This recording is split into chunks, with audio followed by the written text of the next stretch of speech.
Welcome in this video of the House of Asian Cinema. As seen in the previous video, exploitation is doing well in China. Kung Fu films, Xia Pian, commando films are mass-produced both for theaters and streaming platforms. If, with regard to the latter, the general level is not brilliant, we can still find some works which deserve some attention and can satisfy lovers of entertainment who are not too demanding. Those nostalgic for video clubs will also be able to rediscover some of the pleasure provided by this establishment by trying to find their way around the titles on offer, because between the multiple retitles and the enticing posters which do not necessarily have much to do with the final result, it's a similar mess. In this video, we are going to try to highlight some of these films which manage, with more or less talent, to extricate themselves from the masses.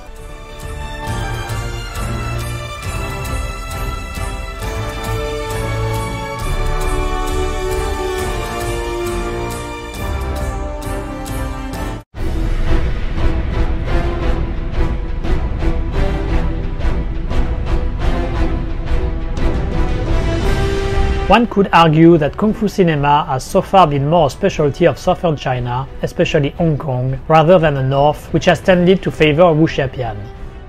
In any case, mainland China is not shy about offering even more films in this genre, drawing heavily on the repertoire of heroes formerly popularized by the cinema of the colony. Among these, we find Fortune Gap or Woyanjia in Mandarin, already played by Jet Li in Fearless. In this 2020 version directed by Liu Kai and logically titled Kung Fu Master Woyanjia, the martial art expert goes to town and helps a revolutionary escape arrest by agents under the order of the Qing dynasty. If Wo here is almost a revolutionary, the same cannot be said of the film. On the contrary, we are given to all the usual staple of the genre, but the absence of Westerners prevents the film from sinking into the most unbridled nationalism, and the combat sequences are correctly staged for an honorable cinematic kung fu entertainment.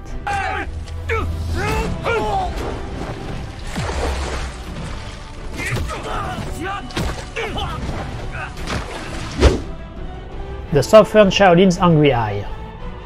Fan Siu Wong unfortunately failed to establish himself as a major kung fu star,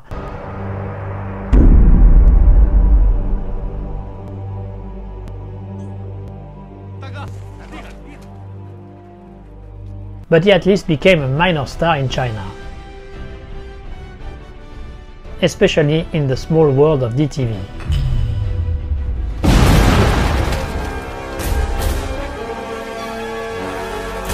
Wai Dong's The Southern Shaolin's Angry Eye see the Hong Kong actor playing the Chinese equivalent of Jack Sparrow, who is betrayed by his former right-hand man and finds refuge with a small group of Shaolin monks. If the piracy aspect is unfortunately very little exploited,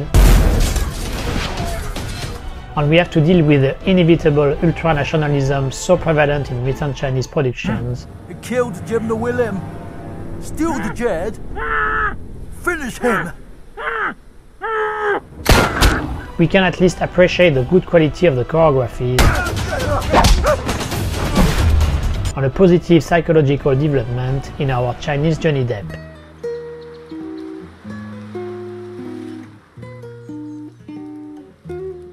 Bonus, even worthwhile than during the Hong Kong heydays. I hope you will stay over there. This is my order.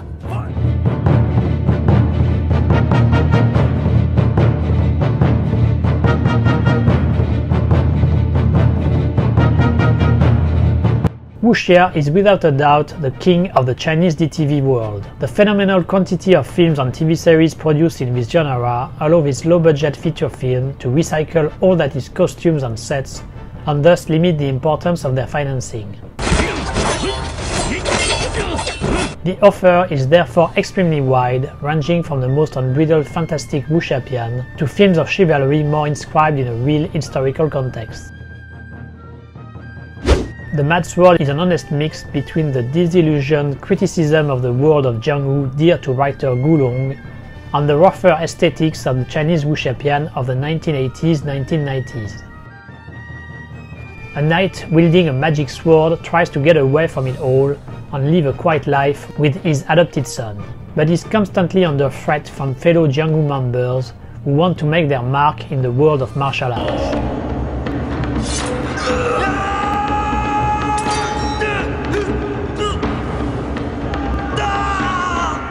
Managing to offer endearing characters, well-packaged fights,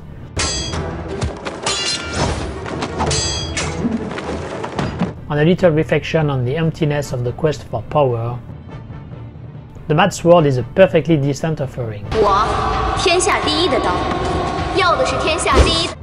The Emperor's Sword. If you prefer your stories of swordsmen with as little fantasy as possible, you can try your luck with the Emperor's Sword, where a group tries to bring the sword of the first emperor of China to the latest tomb. Very influenced by Zhang Yimou's hero,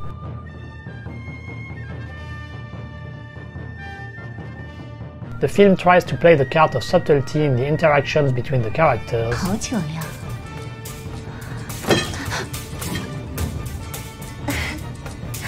on a more artistic approach in the staging of the fights.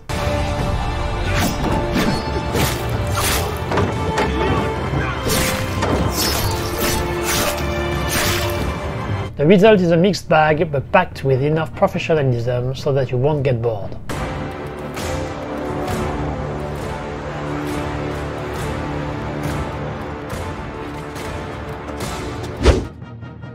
The Tai Chi Master. Contrary to what its title might suggest, this Tai Chi Master 2022 has nothing to do with Yuen Woo-ping's 1993 film.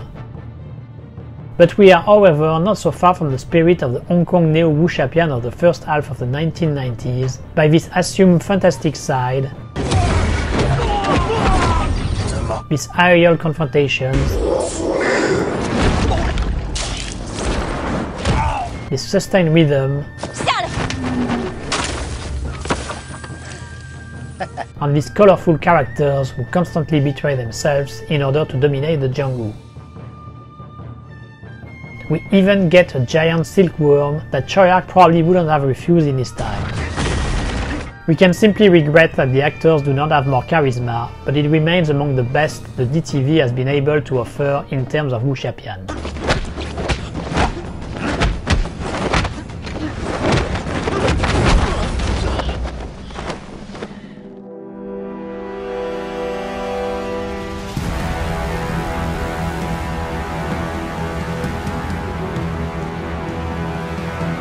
The success of war films à la Wolf Warrior and other Operation Red Sea did not leave producers indifferent, and smaller films have since tried to emulate the qualities of these blockbusters.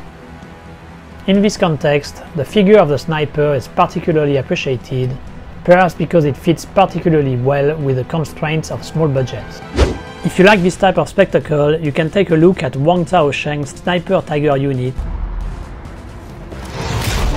in which a small team of mercenaries escort a humanitarian convoy in a dangerous African country. The script is minimalist, the English dialogues clumsy as hell, I guess I've been shot. My shoulder. Oh boss, I didn't see anyone. Fuck, I gotta kill him! But the director manages to make people believe in his deliquescent African country, and is sufficiently generous in nervous shootings for us to have a good time there. The extremely short duration of the film is also to its advantage.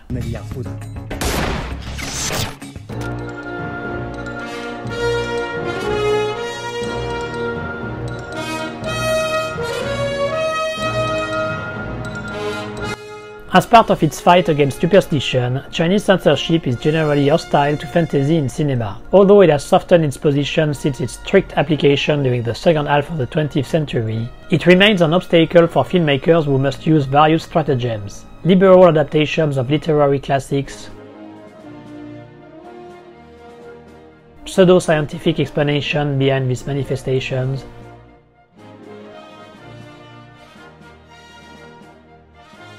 or even the good old "this is just an illusion" trick.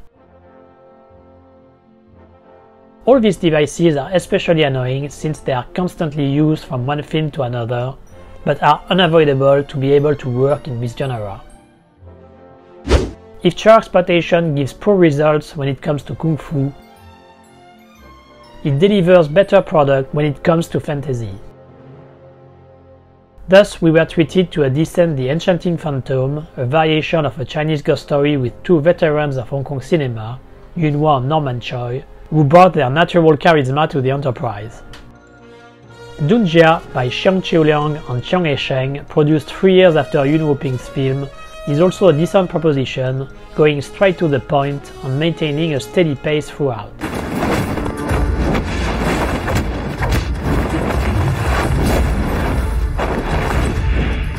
One of the most interesting films in this style is Wo Sui-chiang's ambitious Demon Stealer Bureau.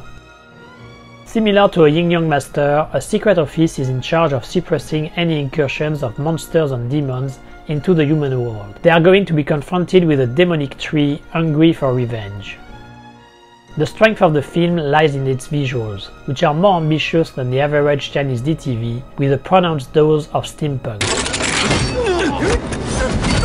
Even though some of the mechanics are more fantasy than pseudo-scientific, it gives the film a rather unique identity.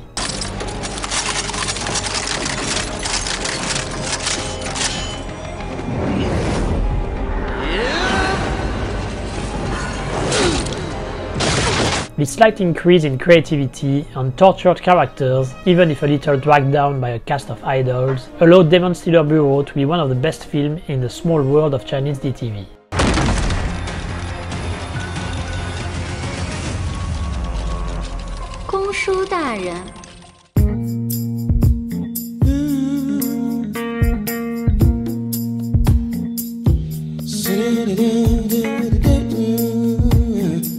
Just like fantasy, the representation of crime is a very sensitive subject for Chinese censorship. This makes the production of gangster films particularly difficult and logically handicap filmmakers and scriptwriters to come up with ambitious works. They must therefore resort to a certain number of narrative tricks, such as placing the action in Southeast Asia, in the colonial past of Hong Kong, or in a city of indeterminate existence. If you really are in need of this genre, you can always take a look at Chen Siming's Back on the Society. This pirate remake of Hong Wan-chan's Deliver Us from Evil sees an unmotivated Jordan Chan attempt to save his daughter from the hands of evil organ traffickers while having to escape a vengeful Sam Lee.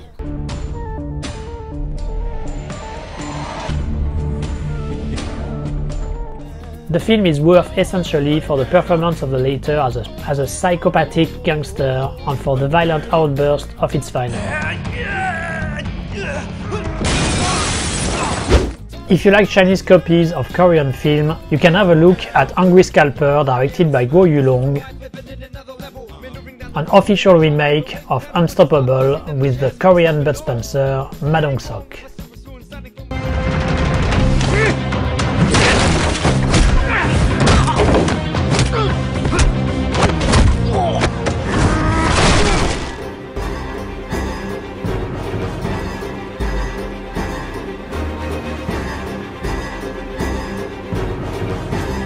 The world of Chinese DTV is particularly conducive to stupid excesses of all kinds. So to finish, here are some suggestions for film in the so bad it's good department, which hopefully will provide you with a good laugh.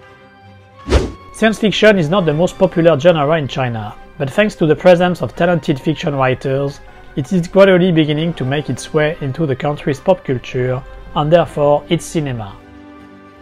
Alien Invasion by Ling Yunxian is not fundamentally a bad film, borrowing as much from Stargate as from H.P. Lovecraft. Unfortunately, the inclusion of extraterrestrials straight out of the infamous Roswell dissection tape makes the feature film fall into absolute kitsch.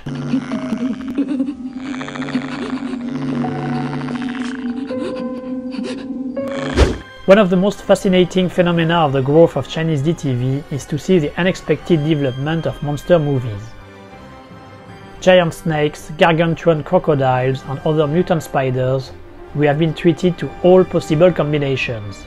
Unfortunately, the filmmakers always seem to have Asylum Production as references rather than Steven Spielberg's Jaws. This is the case in the atrocious Crocodile Island, where a small group of castaways from a plane crash must survive the threat of a whole bunch of giant animals, including the said crocodile. Empty characters, awful special effects. There's nothing to save in Simon Zhao and Xu Xixing's film. But you can find even worse, like Snake-Free Dinosaur vs. Python by Lin Zhenzhao, where a group of Chinese tourists are under threat from multiple Indominus Rex and can only count on the help of a giant child-friendly snake. Jurassic World fans will be thrilled. Ultranationalism is an unfortunately unavoidable characteristic of recent Chinese cinema, resulting in the presence of characters of extremely cartoonish foreigners.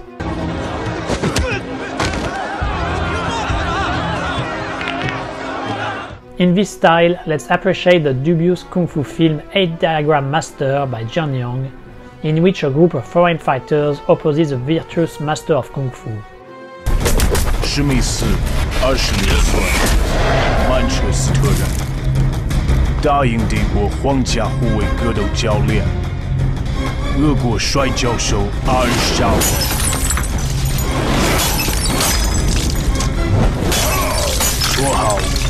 Highlight of this Boar Fest, a low-cost version of The Man with No Name from Sergio Leone's westerns.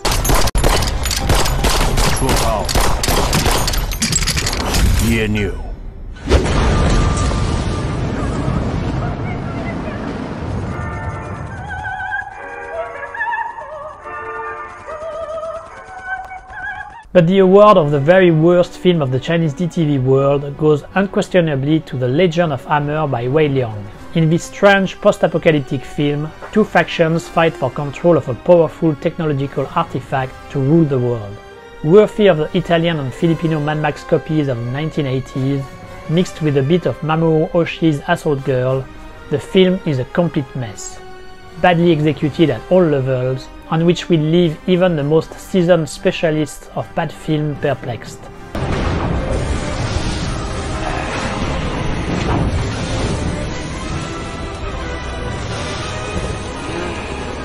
While the poor quality of many DTV films can be legitimately scoffed at, it's worth remembering that this phenomenon is still very recent. The filmmakers have plenty of time to improve, and we can already detect a slight qualitative improvement.